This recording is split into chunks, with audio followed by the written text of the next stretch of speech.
Welcome back to official Akhtar Rahman sir YouTube channel. एक नए video में आपका फिर से बहुत बहुत वेलकम है दोस्तों। आज के इस वीडियो में हम समाज शास्त्र के धमाकेदार 60 क्वेश्चन लेकर आए हैं दोस्तों। परीक्षा के दृष्टिकोण से पेपर 1 और पेपर 2 के लिए बहुत ज्यादा इंपॉर्टेंट होने वाले हैं। यहाँ पर आपको राज्य शास्त्र, यहाँ पर आपको नागरिक शास्त्र, इतिहास, भूगोल, परिसर अभ्यास को लेकर दोस्तों टोटल क्वेश्चन देखने के लिए मिलेंगे। मैं आपको बता रहा हूं दोस्तों कि जिस तरीके से 60 क्वेश्चन आज के इस वीडियो में हम देखने वाले हैं दोस्तों, बिल्कुल इसी प्रकार के प्रश्न क्या है आपको दोस्तों परीक्षा में पूछे जा सकते हैं। और अगर आपने आज 60 में से 45 नंबर हासिल कर लिया, जी हां, आपने सिर्फ 45 नंबर 60 में से अगर हासिल कर लिया दोस्तों, तो आपने आपका टीएटी क्वालिफाइड होना, टीएटी पास होना यहां पर क्या है पक्का समझ लेना है दोस्तों, कि इस वीडियो के माध्यम से हम समझेंगे।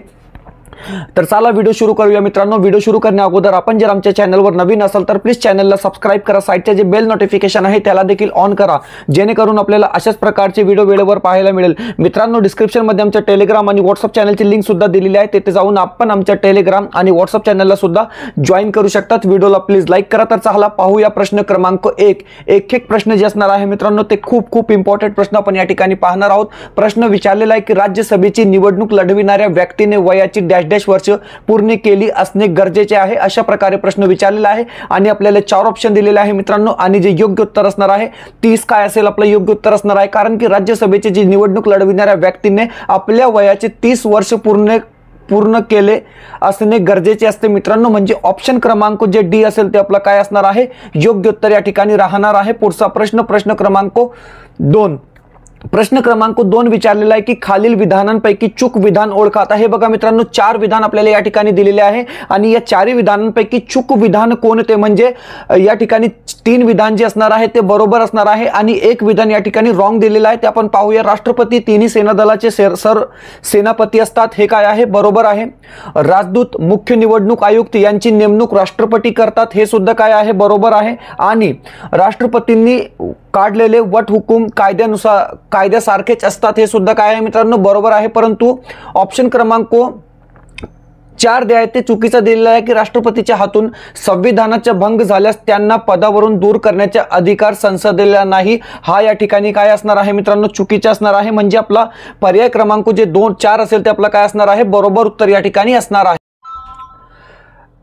प्रश्न क्रमांक 3 विचारलेला आहे की गटात न बसणारा शब्द ओळखा। आता हे बघा मित्रांनो, या ठिकाणी प्रश्न विचारलेला आहे की गटात न बसणारा शब्द कोणता। तर हे बघा 4 आपल्याला अशा प्रकारे प्रश्न आहे की दिल्ली, लक्षद्वीप, चंदीगड आणि हरियाणा हे 4 नावे या ठिकाणी दिलेले आहे मित्रांनो, आणि यापैकी गटात न बसणारा शब्द कोणता। तर हे बघा 4 ऑप्शन आपल्याला या ठिकाणी दिलेले आहे आणि जे असेल मित्रांनो दिल्ली, लक्षद्वीप आणि चंदीगड हे काय असणार आहे मित्रांनो, तर हे केंद्रशासित प्रदेश या ठिकाणी दिलेले आहे। परंतु हरियाणा हे काय आहे राज्य या ठिकाणी दिलेले आहे। म्हणजे गटात न बसणारा शब्द कोणता, तर हरियाणा काय असेल आपला योग्य उत्तर असणार आहे मित्रांनो, कारण की हे बघा स्पष्टीकरण सुद्धा दिलेलं आहे की दिल्ली, लक्षद्वीप आणि चंदीगड हे तिन्ही केंद्रशासित प्रदेश आहेत आणि हरियाणा हे काय आहे राज्य आहे। पुढचा प्रश्न क्रमांक 4। चौथा प्रश्न विचारलेला आहे की डॅश डॅश या खडकात जीवाश्म आढळत नाही, अशा प्रकारे प्रश्न विचारलेला आहे। आपल्याला 4 ऑप्शन दिलेले आहे, गाडाचे, रूपांतरित, अग्निज किंवा चुनखड। तर हे बघा मित्रांनो अग्निज काय असेल आपला योग्य उत्तर असणार आहे, कारण की अग्निज या खडकात जीवाश्म आढळत नाही। ऑप्शन क्रमांक जे 3 असेल ते काय असणार आहे आपला बरोबर उत्तर असणार आहे। ऑप्शन क्रमांक 3 जे असेल मित्रांनो आपला राईट आन्सर या ठिकाणी असणार आहे। स्पष्टीकरण पाहून घेऊया की अग्निजन्य खडक हे द्रव्य रूप मॅग्मा किंवा लवा थंड होऊन तयार होतात, या प्रक्रियेत जीवसृष्टीच्या सहभाग नसतो, त्यामुळे जीवाश्म आढळत नाही, अशा प्रकारे काय आहे आपण या ठिकाणी माहिती एकत्रित केलेली आहोत। पुढचा प्रश्न दिलेला आहे की कोलार येथील सोन्याची खाणी डॅश डॅश राज्यात आहे। अतिशय इम्पॉर्टंट प्रश्न आहे मित्रांनो की कोलार येथील जे सोन्याची खाण आहे ते कोणत्या राज्यात आहे मित्रांनो, तर हे बघा कर्नाटक काय असेल आपला योग्य उत्तर या ठिकाणी असणार आहे। ऑप्शन क्रमांक जे 3 असेल ते आपला बरोबर उत्तर या ठिकाणी असणार आहे। पुढचा प्रश्न क्रमांक 6।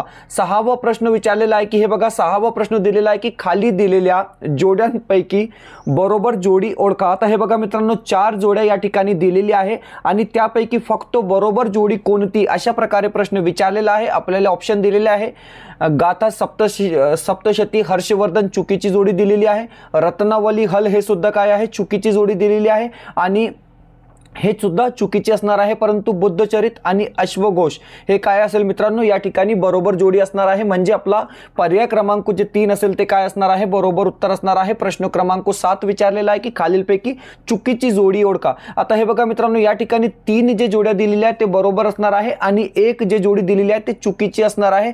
जशा प्रकारे श्रीलंका ब्रिटिश वसाहत बरोबर आहे, इंडो चायना फ्रेंच वसाहत हे सुद्धा बरोबर आहे आणि इंडोनेशिया डच वसाहत हे सुद्धा बरोबर आहे मित्रांनो. परंतु म्यानमार आणि पोर्तुगीज वसाहत हे काय आहे, या ठिकाणी चुकीची जोडी दिलेली आहे. म्हणजे आपला पर्याय क्रमांक 4 जे राहणार आहे ते काय असेल, बरोबर उत्तर या ठिकाणी असणार आहे. प्रश्न क्रमांक, आता हे बघा याच्या सुद्धा पण काही माहिती येथे दिलेली आहे मित्रांनो की म्यानमार किंवा पोर्तुगीज वसाहत स्पष्टीकरण, म्यानमार वर्मा ही ब्रिटिश वसाहत होती. ओके, पुढचा प्रश्न क्रमांक हे बघा याचेच काय स्पष्टीकरण दिलेलं आहे, बाकीचे जोड्या ते बरोबर आहे ते. चला पुढचा प्रश्न क्रमांक 8. 8वा प्रश्न विचारलेला आहे की डिप्रेस्ड क्लासेस एज्युकेशन सोसायटीची स्थापना डॅश डॅश यांनी केली. अशा प्रकारे काय आहे प्रश्न विचारलेला आहे मित्रांनो. 4 ऑप्शन दिलेले आहे.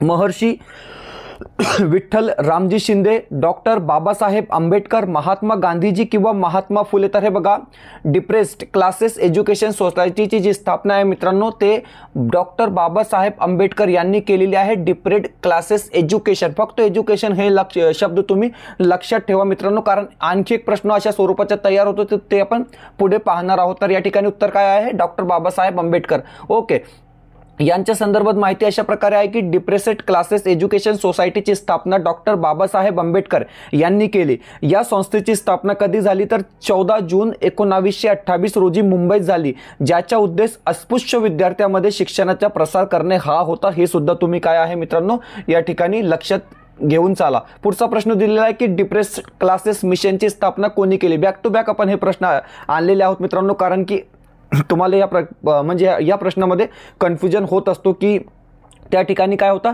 डिप्रेस्ड क्लासेस एज्युकेशन या ठिकाणी काय आहे, डिप्रेस्ड क्लासेस मिशनची स्थापना कोणी केली. तर हे बघा 4 ऑप्शन दिलेले आहे आणि जे आपला बरोबर उत्तर असणार आहे मित्रांनो विठ्ठल रामजी शिंदे काय असेल मित्रांनो, आपलं बरोबर उत्तर असणार आहे. पर्याय क्रमांक जे 4 दिलेला आहे ते काय असणार आहे, आपला योग्य उत्तर या ठिकाणी असणार आहे. पुढचा प्रश्न क्रमांक 10.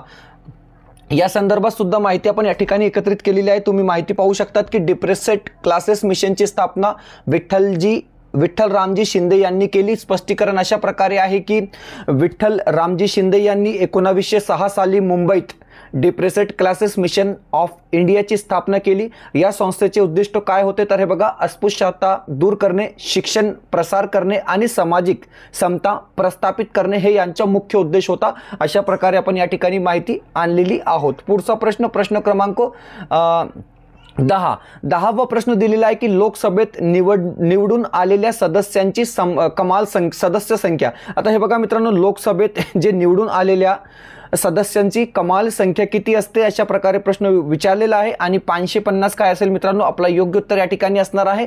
ऑप्शन क्रमांक जे 2 असेल ते आपला काय असणार आहे मित्रांनो, बरोबर उत्तर या ठिकाणी असणार आहे. व्हिडिओ आवडत असेल तर प्लीज व्हिडिओला लाईक करा. आपण जर आमच्या चॅनलवर नवीन असाल तर प्लीज चॅनलला सबस्क्राईब करा. मित्रांनो डिस्क्रिप्शनमध्ये आमच्या टेलिग्राम आणि व्हॉट्सअप चॅनलची लिंक सुद्धा दिलेली आहे, तेथे जाऊन आपण आमच्या टेलिग्राम आणि व्हॉट्सअप चॅनलला सुद्धा जॉईन करू शकतात. मित्रांनो जर तुम्हाला महा TET धमाका लास्ट धमाका 2025 घ्यायचा असेल मित्रांनो तर फक्त 499 मध्ये आपल्याला हे प्रत्येक वस्तू या ठिकाणी मिळणार आहे मित्रांनो, कारण परीक्षेला फक्त आणि फक्त 22 दिवस बाकी आहे. तर या ठिकाणी तुम्ही पाहू शकतात मित्रांनो, जशा प्रकारे हिंदी प्रश्नसंच 1 ज्याची प्राइस फक्त 199 मित्रांनो, 199 रुपयाची प्राइस आहे, परंतु हे सगळं तुम्हाला जे आहे ते 499 मध्ये भेटत आहे. हिंदी प्रश्नसंच 2, हिंदीचे नोट्स 1 आणि 2 साठी म्हणजे पेपर 1 आणि पेपर 2 साठी, बालमानसशास्त्र आणि अध्यापनशास्त्र प्रश्नसंच मित्रांनो पेपर 1 आणि पेपर 2 साठी, मराठीचे महत्त्वपूर्ण 400 प्रश्न मित्रांनो जे आमच्या स्वतःसाठी आम्ही वापरत आहोत ते 400 प्रश्न आपण काय या ठिकाणी तुम्हाला देत आहोत मित्रांनो. आणि समाजशास्त्र किंवा परिसर अभ्यासासाठी 400 प्रश्न मित्रांनो, महत्त्वपूर्ण MCQ हे सगळे काय मिळणार आहे तुम्हाला फक्त आणि फक्त 499 मध्ये। तर स्क्रीनवर दिलेल्या कॉन्टॅक्ट नंबरवर आत्ताच तुम्ही कॉन्टॅक्ट करून व्हॉट्सअप करून हे तुम्ही परचेस करू घेऊ शकतात मित्रांनो, कारण परीक्षेला फक्त आणि फक्त 22 दिवस बाकी आहे मित्रांनो। आणि हे जे कंटेंट तुमच्या स्क्रीनमध्ये दिलेले आहे ते परीक्षेच्या दृष्टीने खूप खूप इम्पॉर्टंट असणार आहे मित्रांनो, कारण की येथे जे प्रत्येक वस्तू ॲड केलेली आहे, प्रत्येक जे म्हणजे प्रश्नसंच किंवा नोट्स ॲड केलेले आहे मित्रांनो, ते परीक्षेच्या दृष्टीने खूप खूप इम्पॉर्टंट आहे। तर हे बघा, एक कॉन्टॅक्ट नंबर या ठिकाणी दिलेला आहे ऑफिशियल अख्तर रहमान सर यांचा, या नंबरवर तुम्ही कॉन्टॅक्ट करून हे परचेस करू शकतात मित्रांनो, कारण परीक्षेला फक्त आणि फक्त 22 दिवस बाकी आहे। ओके, पुढचा प्रश्न क्रमांक 11। प्रश्न क्रमांक 11 विचारलेला आहे की जपानमध्ये कोणते शिखर सर्वात मोठे आहे। मोस्ट इम्पॉर्टंट प्रश्न आहे मित्रांनो, 4 ऑप्शन आपल्याला या ठिकाणी दिलेले आहे आणि जपानमध्ये कोणते शिखर जे सर्वात मोठे असणार आहे ते असणार आहे फुजियामा।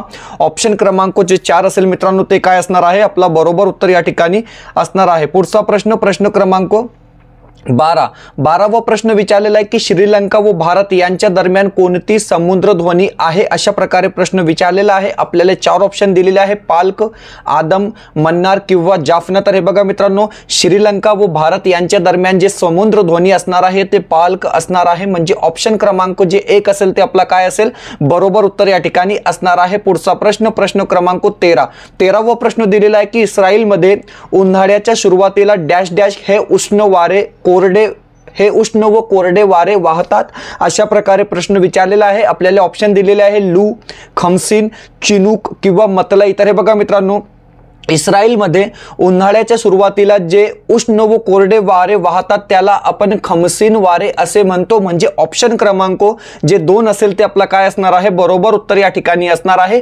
प्रश्न क्रमांक 14 दिलेला आहे की आपली सूर्यमाला ज्या दीर्घिकेची सदस्य आहे तिला काय म्हणतात, अशा प्रकारे प्रश्न विचारलेला आहे मित्रांनो। 4 ऑप्शन दिलेले आहेत, तारका मंडळ, आकाशगंगा, तेजोमेघ किंवा तारका समूह, अशा प्रकारे 4 ऑप्शन दिलेले आहे आणि आकाशगंगा काय असेल आपला योग्य उत्तर या ठिकाणी असणार आहे। पुढचा प्रश्न क्रमांक 15वा प्रश्न विचारलेला आहे की लाटेच्या निर्मितीचे मुख्य कारण काय आहे, अशा प्रकारे प्रश्न विचारलेला आहे मित्रांनो। आणि अतिशय सोपा प्रश्न आहे की लाटेच्या निर्मितीचे जे मुख्य कारण असणार आहे ते वारा असणार आहे, म्हणजे ऑप्शन क्रमांक 3 काय असेल आपला योग्य उत्तर या ठिकाणी राहणार आहे। प्रश्न क्रमांक 16वा प्रश्न विचारलेला आहे की कोकण किनारपट्टी खालीलपैकी कोणत्या नैसर्गिक हालचालीमुळे तयार झालेली आहे, अशा प्रकारे प्रश्न विचारलेला आहे मित्रांनो। आणि 4 ऑप्शन दिलेले आहे, प्रस्तरभंग, भ्रष्टमूलक उद्रेक, भूकंप किंवा यापैकी नाही। तर हे बघा, कोकण किनारपट्टी खालीलपैकी कोणत्या नैसर्गिक हालचालीमुळे तयार झाली आहे, तर प्रस्तरभंग काय असेल आपला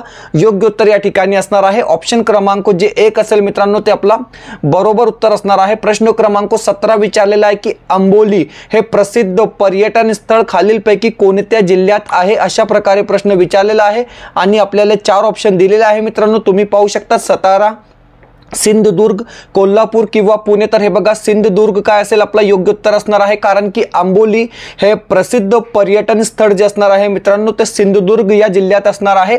ऑप्शन क्रमांक जे 2 असेल ते आपला काय असेल, बरोबर उत्तर असणार आहे। प्रश्न क्रमांक 18वा प्रश्न विचारलेला आहे की अरवली पर्वतातील सर्वात उंच शिखर कोणते, अशा प्रकारे प्रश्न विचारलेला आहे। 4 ऑप्शन दिलेले आहे मित्रांनो आणि जे योग्य उत्तर असणार आहे ते असणार आहे गुरु शिखर। गुरु शिखर काय असेल आपलं या ठिकाणी बरोबर उत्तर राहणार आहे। ऑप्शन क्रमांक 4 is a right answer.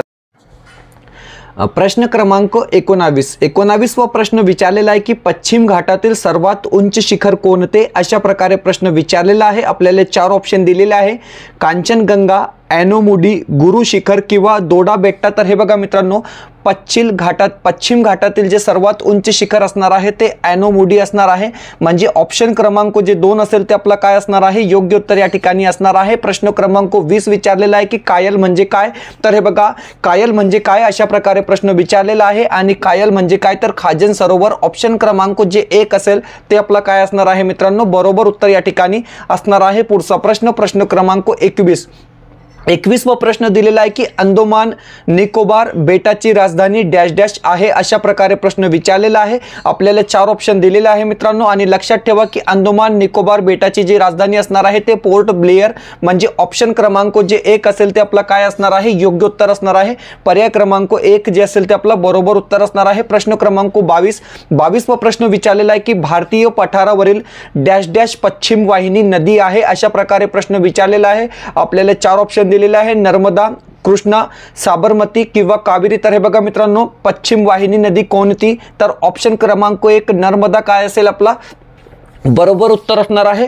Option क्रमांक 1 जे असेल मित्रांनो ते आपलं राईट आन्सर या ठिकाणी असणार आहे। प्रश्न क्रमांक 23 दिलेला आहे की सागर तळाची खोली मोजण्याचे परिणाम कोणते, अशा प्रकारे प्रश्न विचारलेला आहे। आपल्याला ऑप्शन दिलेला आहे मीटर, रिस्टर, फेदम किंवा फूट। तर हे बघा मित्रांनो, सागर तळाची खोली मोजण्याचे जे परिणाम आहे ते असणार आहे फेदम। ऑप्शन क्रमांक 3 जे असेल ते आपलं काय असणार आहे, बरोबर उत्तर असणार आहे। प्रश्न क्रमांक 24 विचारलेला आहे की सातपुडा पर्वत रांगेतील सर्वात उंच शिखर कोणते आहे। 4 ऑप्शन दिलेला आहे मित्रांनो, अरावली पर्वतातील सर्वात उंच शिखर, जशा प्रकारे आपण गुरु शिखर पाहिले मित्रांनो, अशाच प्रकारे सातपुडा पर्वत रांगेतील सर्वात उंच शिखर कोणते, अशा प्रकारे प्रश्न विचारलेला आहे। कळसुबाई, धूपगड, महेंद्रगिरी किंवा अनमुडी। तर हे बघा मित्रांनो, धूपगड काय असेल आपलं योग्य उत्तर असणार आहे। ऑप्शन क्रमांक 2 जे असेल ते आपला बरोबर उत्तर या ठिकाणी राहणार आहे।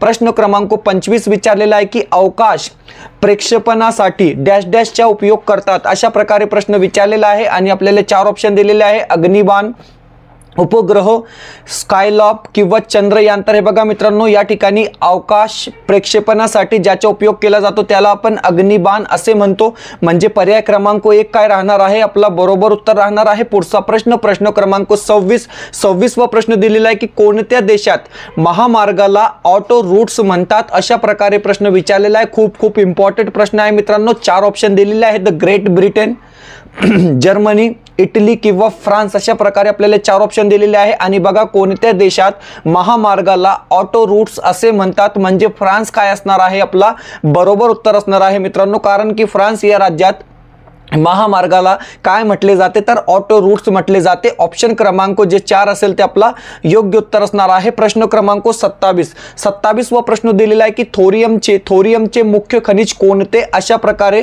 प्रश्न विचारलेला आहे मित्रांनो। 4 ऑप्शन दिलेले आहे आणि थोरियमचे मुख्य खनिज कोणते, अशा प्रकारे प्रश्न विचारलेला आहे। ॲल्युमिनियम, मोनाझाईट, युरोनियम किंवा अब्रक, अशा प्रकारे आपल्याला 4 ऑप्शन दिलेले आहे। आणि मोनाझाईट काय असेल मित्रांनो आपला बरोबर उत्तर असणार आहे। ऑप्शन क्रमांक 2 जे असेल ते आपला योग्य उत्तर असणार आहे। प्रश्न क्रमांक 28 विचारलेला आहे की सर्वप्रथम नकाशा तयार करणारे प्रसिद्ध भूगोल तज्ञ कोणते, अशा प्रकारे प्रश्न विचारलेला आहे। सोपा प्रश्न आहे मित्रांनो, आणि योग्य जे उत्तर असणार आहे ते असणार आहे क्लाउड्स टॉलेमी, म्हणजे पर्याय क्रमांक जे 3 असणार आहे मित्रांनो ते आपला काय असेल योग्य उत्तर या ठिकाणी असणार आहे। पुढचा प्रश्न क्रमांक, आता या संदर्भात काही माहिती आपण या ठिकाणी ऍड केलेली आहेत की क्लाउड्स टॉलेमी स्पष्टीकरण यांच्या संदर्भात दिलेलं आहे की क्लाउड्स टॉलेमी हा प्राचीन ग्रीक भूगोलतज्ञ, खगोलशास्त्रज्ञ आणि गणिततज्ञ होता। त्याने जिओग्राफी या ग्रंथात जगाचा पहिला वैज्ञानिक नकाशा तयार केला, त्यामुळे तो प्रथम नकाशा तयार करणारा प्रसिद्ध भूगोलतज्ञ म्हणून ओळखला जातो। अशा प्रकारे त्याच्या संदर्भात आपण माहिती घेऊ शकतो। प्रश्न क्रमांक 29 दिलेला आहे की भारतातील सर्वात मोठा लोकर उत्पादक प्रदेश कोणता। आता हे बघा मित्रांनो, लोकर उत्पादक प्रदेश कोणता, अशा प्रकारे काय आहे प्रश्न विचारलेला आहे।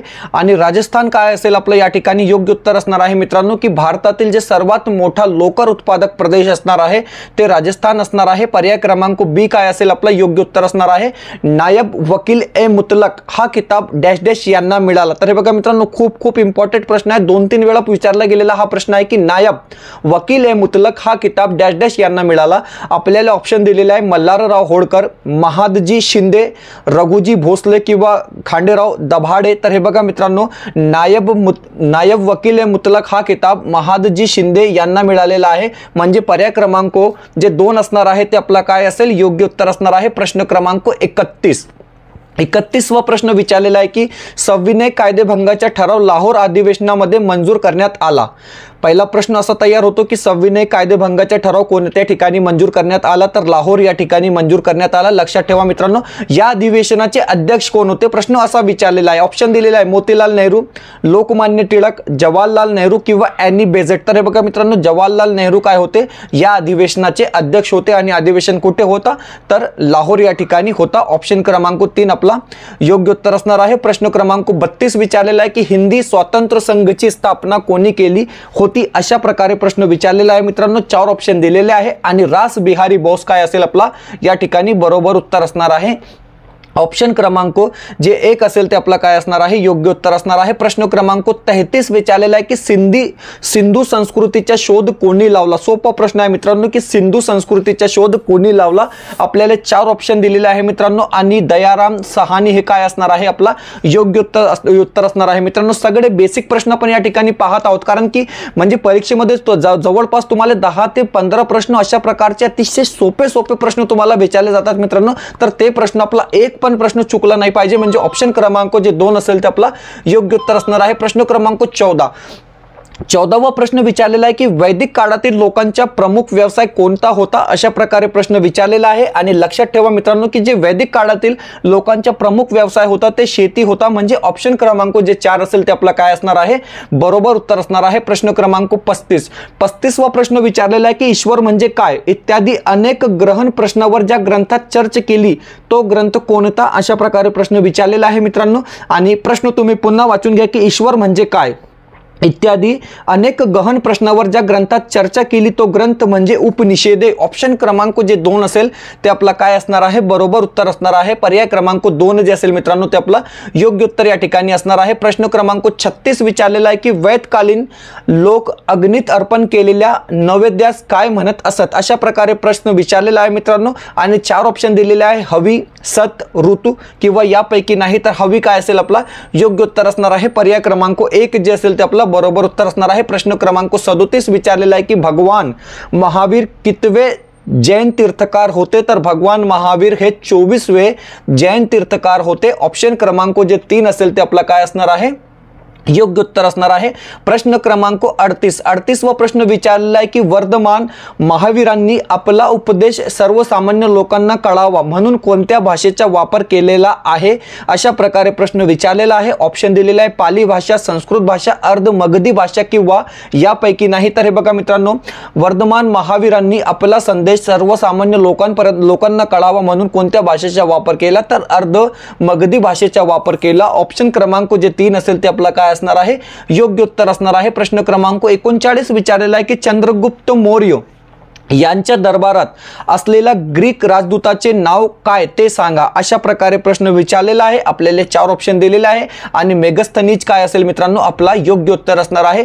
पर्याय क्रमांक 1 जे राहणार आहे ते आपला बरोबर उत्तर असणार आहे. प्रश्न क्रमांक 40 विचारलेला आहे की पन्नी यांनी लिहिलेला अष्टधाई हा ग्रंथ कशावर आधारित आहे. पहिला प्रश्न असा तयार होतो की अष्टधाई हा ग्रंथ कोणी लिहिला, तर पन्नी यांनी हा ग्रंथ लिहिलेला आहे.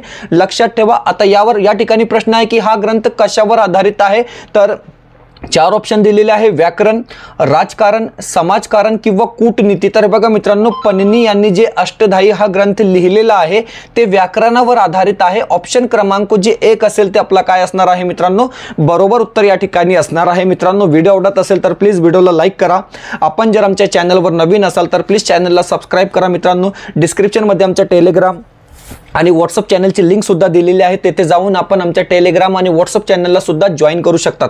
जर तुम्हाला आमच्या चॅनलची मेंबरशिप हवी असेल मित्रांनो, तर फक्त जॉईन बटनला जॉईन करून आपण ही मेंबरशिप घेऊ शकतात मित्रांनो, जेणेकरून तुमचे प्रत्येक प्रश्नाचे उत्तर तुम्हाला वेळेवर मिळणार आहे. और दोस्तों, अगर अभी तक आपने हमारे हिंदी के क्वेश्चन सेट और हिंदी के नोट्स परचेस नहीं किए तो स्क्रीन पर आपको एक नंबर दिख रहा है दोस्तों, इस नंबर पे कांटेक्ट कर आप क्या है दोस्तों इसको परचेस कर लेंगे. मैं आपको बता रहा हूँ कि परीक्षा के दृष्टिकोण से बहुत इंपॉर्टेंट ये नोट्स होने वाले हैं दोस्तों, और ये क्वेश्चन सेट होने वाले हैं. अगर आप हिंदी का पेपर है आपका दोस्तों, अगर आपने भाषा 1 हिंदी ली है, पेपर 1 और पेपर 2 अगर आप दे रहे हो दोस्तों, तो सिर्फ और सिर्फ आपको 199 में एक क्वेश्चन सेट मिलेगा दोस्तों, और दोनों क्वेश्चन सेट चाहिए आपको तो 299 में आपको दोनों क्वेश्चन सेट मिलेंगे दोस्तों. इसको पढ़ने के बाद, इसको सॉल्व करने के बाद ही आपने परीक्षा देनी है, और उसके बाद आपका रिजल्ट देखेंगे दोस्तों कि बिल्कुल आपको वैसे के वैसे प्रश्न परीक्षा में पूछे जाएंगे जिस तरीके से ऐसे प्रश्न हमने हमारे क्वेश्चन सेट में ऐड किए। दोस्तों बढ़ते हैं हम अपने अगले प्रश्न की तरफ। प्रश्न क्रमांक 41, प्रश्न क्रमांक 41 दिलेला आहे की जगाचे छप्पर असे कोणत्या पठाराला म्हणतात? सोपा प्रश्न आहे मित्रांनो। तिबेट काय असेल आपलं योग्य उत्तर असणार आहे की जगाचे छप्पर असे कोणत्या पठाराला म्हणतात? तर तिबेट आपला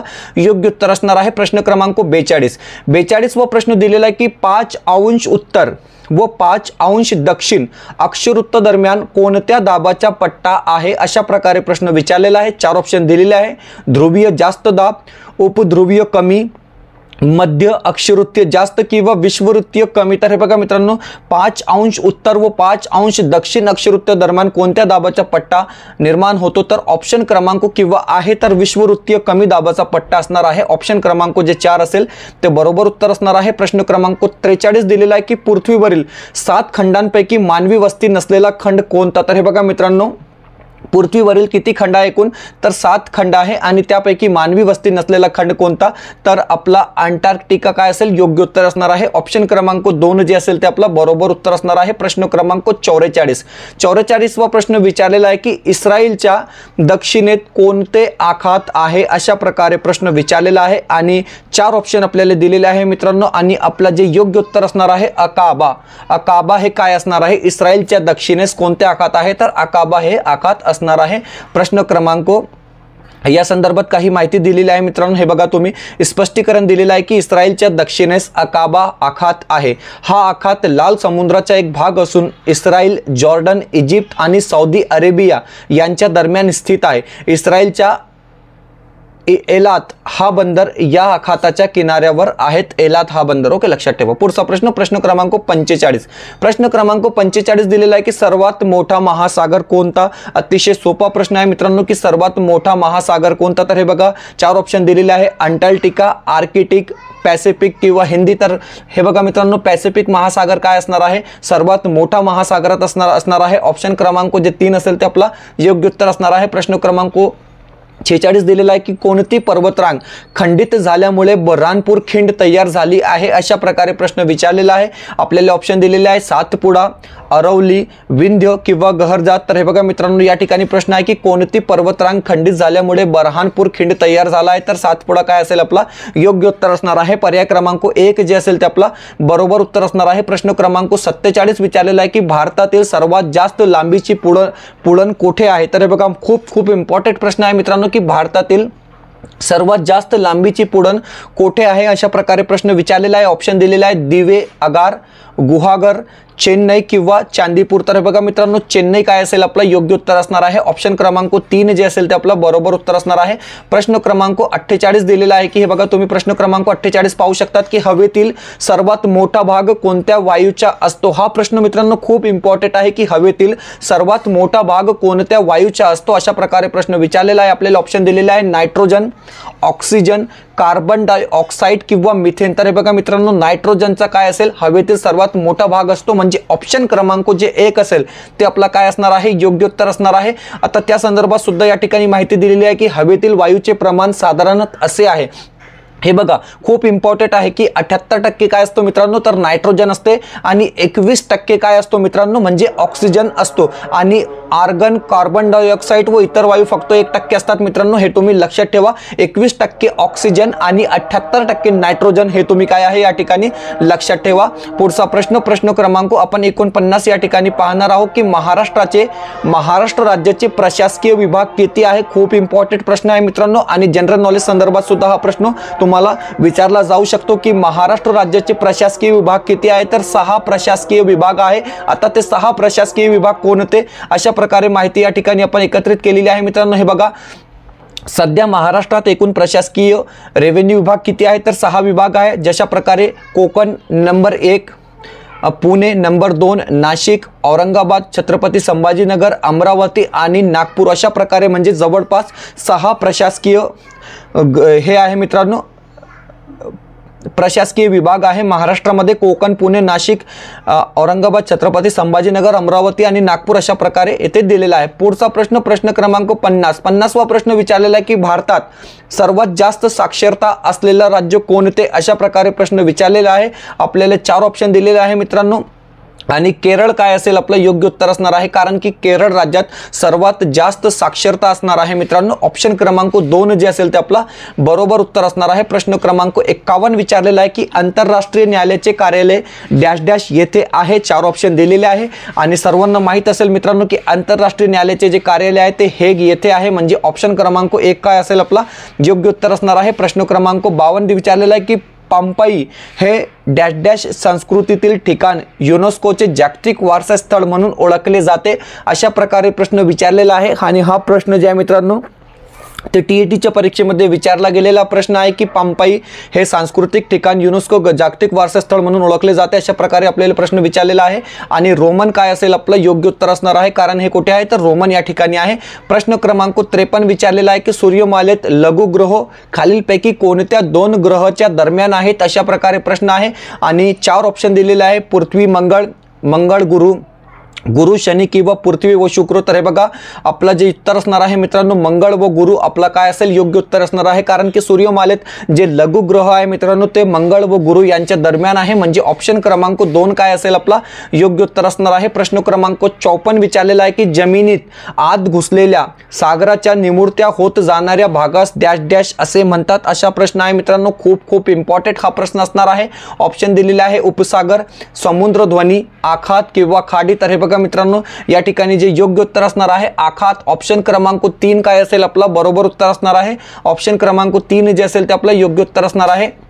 हे चित्रपट निर्मितीचे केंद्र आहे डॅश डॅश हे चित्रपट निर्मितीचे केंद्र आहे. अशा प्रकारे प्रश्न विचारलेला आहे. आपल्याला 4 ऑप्शन दिलेले आहे, न्यूयॉर्क, वॉशिंग्टन, हॉलिवूड किंवा सॅन फ्रान्सिस्को. अशा प्रकारे काय आहे मित्रांनो 4 ऑप्शन दिलेले आहे आणि हॉलिवूड काय असणार आहे हे चित्रपट निर्मितीचे केंद्र या ठिकाणी राहणार आहे. पुढचा प्रश्न क्रमांक 56वा प्रश्न विचारलेला आहे की पहिली वसुंधरा परिषद इसवी सन 1992 साली डॅश डॅश शहरात झाली. असा प्रश्न या ठिकाणी विचारलेला आहे. आपल्याला ऑप्शन दिलेला आहे सौ Paulo, Brasilia, Rio D Janeiro किंवा मॉनास. अशा प्रकारे 4 ऑप्शन दिलेले आहे आणि पहिली वसुंधरा परिषद इसवी सन 1992 सालामध्ये झाली. ते कुठे झाली मित्रांनो तर रिओ डी जानेरो या ठिकाणी झाली, म्हणजे ऑप्शन क्रमांक 3 काय असेल आपलं योग्य उत्तर असणार आहे. प्रश्न क्रमांक 57 विचारलेला आहे की रेड इंडियन हे मूळचे रहिवासी आहेत. खूप इम्पॉर्टंट प्रश्न आहे मित्रांनो. 4 ऑप्शन दिलेले आहे आणि रेड इंडियन हे मूळचे कुठले रहिवासी आहे असा प्रश्न विचारलेला आहे. आफ्रिका, आशिया, दक्षिण अमेरिका किंवा अमेरिकेची संयुक्त संस्थाने. तर हे बघा मित्रांनो अमेरिकेची संयुक्त संस्थाने काय असेल आपला योग्य उत्तर असणार आहे. पर्याय क्रमांक जे 4 असेल ते आपला काय असणार आहे बरोबर उत्तर या ठिकाणी असणार आहे. पुढचा प्रश्न आपण या ठिकाणी पाहणार आहोत. प्रश्न क्रमांक 58वा प्रश्न या ठिकाणी विचारलेला आहे की चंदीगड ही खालीलपैकी कोणत्या 2 राज्याची राजधानी आहे. अशा प्रकारे प्रश्न विचारलेला आहे.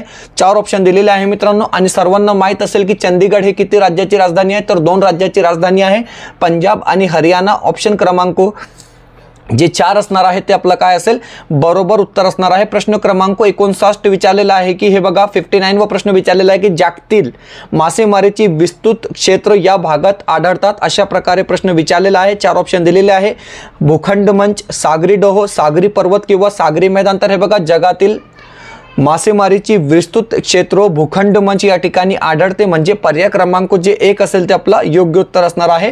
आणि पुढचा प्रश्न आणि आजचा आपला हा शेवटचा प्रश्न आहे मित्रांनो. प्रश्न क्रमांक 60 विचारलेला आहे की डॅश डॅश हे अधातू खनिज आहे. तर हे बघा मित्रांनो कोणते अधातू खनिज आहे अशा प्रकारे प्रश्न विचारलेला आहे. ऑप्शन दिलेले आहे लोखंड, तांबे, बॉक्साइट किंवा अभ्रक. अशा प्रकारे 4 ऑप्शन दिलेले आहे आणि जे बरोबर उत्तर असणार आहे मित्रांनो अभ्रक हे काय असणार आहे अधातू खनिज असणार आहे. ऑप्शन क्रमांक 4 जे असेल मित्रांनो ते आपला काय असणार आहे बरोबर उत्तर असणार आहे. तर अशा प्रकारे आपण अतिशय इम्पॉर्टंट मित्रांनो या ठिकाणी 60 प्रश्न पाहिले आहोत मित्रांनो आणि 60 पैकी जर तुम्हाला 45 या ठिकाणी मिळाले मित्रांनो म्हणजे तुम्ही TAT क्वालिफाईड आहे हे तुम्ही समजून घ्या, कारण खूप इम्पॉर्टंट आणि मेहनत करून आपण हे प्रश्न या ठिकाणी तयार केलेले आहे मित्रांनो, जे परीक्षेच्या दृष्टीने तुम्हाला पेपर 1 आणि पेपर 2 मध्ये खूप उपयोगी पडणार आहे. मित्रांनो डिस्क्रिप्शनमध्ये आमच्या कॉन्टॅक्ट डिटेल दिलेला आहे, त्या ठिकाणी जाऊन तुम्ही आमच्याशी संपर्क साधू शकतात। आणि फक्त 499 मध्ये आपल्याला या ठिकाणी हे सगळं जे नोट्स PDF आहे मित्रांनो ते आम्ही या ठिकाणी प्रोवाइड करीत आहोत। या नंबरवर कॉन्टैक्ट करून तुम्ही हे परचेस करू शकतात। दोस्तों अगर आपने अभी तक हमारे हिंदी के क्वेश्चन सेट और हिंदी के नोट्स परचेस नहीं किए दोस्तों, तो आप स्क्रीन पर जो कॉन्टैक्ट नंबर दिख रहा है इस पर कॉन्टैक्ट कर आप इसको परचेस कर लेंगे दोस्तों। क्योंकि आपको मैं बता रहा हूँ दोस्तों कि हिंदी की परीक्षा देने से पहले हमारे क्वेश्चन सेट सॉल्व कर लेना बहुत ज्यादा जरूरी है, क्योंकि उसी प्रकार के प्रश्न क्या है आपको दोस्तों परीक्षा में पूछे जाते हैं। ये बात को आप समझेंगे दोस्तों, तो थोड़ा सा आपने जो है और यहां पर चांस लेना है दोस्तों, और एक बार क्या है इसको आपने इस्तेमाल कर देखना है दोस्तों। आपके रिजल्ट में जमीन आसमान का फर्क आपको नजर आएगा, इस बात की गारंटी क्या है हम आपको यहां पर दे रहे हैं दोस्तों। तो फिलहाल वीडियो में इतना ही। वीडियो बेहतर लगा है तो प्लीज वीडियो को लाइक कर लेंगे दोस्तों। चैनल पे नए हो दोस्तों तो प्लीज चैनल को सब्सक्राइब कर लेंगे। मिलते हैं नए वीडियो में बेहतर अपडेट के साथ।